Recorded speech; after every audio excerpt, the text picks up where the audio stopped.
ചരിത്രത്തിലെ ഏറ്റവും നിർണായകമായ യുദ്ധങ്ങളിലൊന്നായ ബദ്ർ യുദ്ധം. വെറും 313 വിശ്വാസികൾ എങ്ങനെ ഏകദേശം 1000 സൈനികരടങ്ങിയ ഖുറൈശ് സൈന്യത്തെ നേരിട്ട് ചരിത്രവിജയം നേടി? എന്തുകൊണ്ടാണ് ബദ്ർ യുദ്ധം ഇസ്ലാമിക ചരിത്രത്തിലെ ഏറ്റവും വലിയ വഴിത്തിരിവുകളിൽ ഒന്നായി അറിയപ്പെടുന്നത്?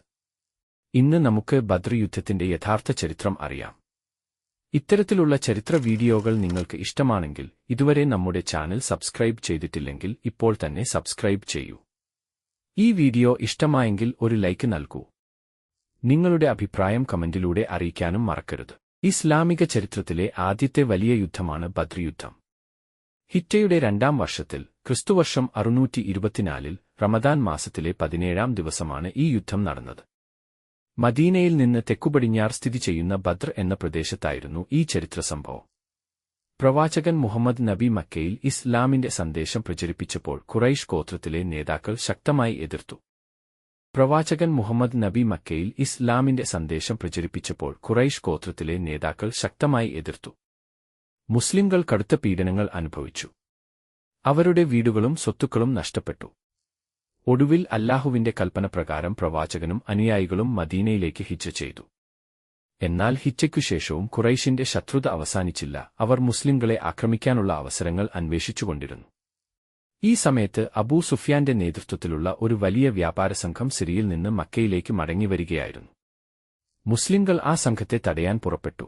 അബൂ സുഫ്യാൻ വിവരം മനസ്സിലാക്കി വഴിമാറി രക്ഷപ്പെടുകയും മക്കയിലേക്ക് സന്ദേശം അയച്ച് സഹായം അഭ്യർത്ഥിക്കുകയും ചെയ്തു. അത് കേട്ട ഖുറൈശ് നേതാക്കൾ ഏകദേശം 1000 സൈനികരുമായി ബദ്ർ ഭാഗത്തേക്ക് പുറപ്പെട്ടു. മുസ്ലിംകളുടെ എണ്ണം വെറും 313 പേർ മാത്രമായിരുന്നു. അവരുടെ കൈവശം വളരെ പരിമിതമായ ആയുധങ്ങളും യാത്രാസൗകര്യങ്ങളുമായിരുന്നു. എന്നിരുന്നാലും അവർ അല്ലാഹുവിൽ പൂർണ്ണ വിശ്വാസം അർപ്പിച്ചു മുന്നോട്ടുപോയി.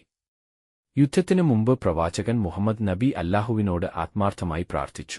ഈ യുദ്ധം ഒരു സാധാരണ പോരാട്ടമല്ലെന്നും ഇസ്ലാമിക സമൂഹത്തിന്റെ നിലനിൽപ്പിനെ ബാധിക്കുന്ന നിർണായക നിമിഷമാണെന്നും മുസ്ലിംകൾ മനസ്സിലാക്കിയിരുന്നു. യുദ്ധം ആരംഭിച്ചതിനുശേഷം ഇരുസൈന്യങ്ങളും ശക്തമായി ഏറ്റുമുട്ടി. ഖുർആൻ പ്രകാരം ഈ യുദ്ധത്തിൽ അല്ലാഹു മലക്കുകളെ അയച്ച് വിശ്വാസികളെ സഹായിച്ചു.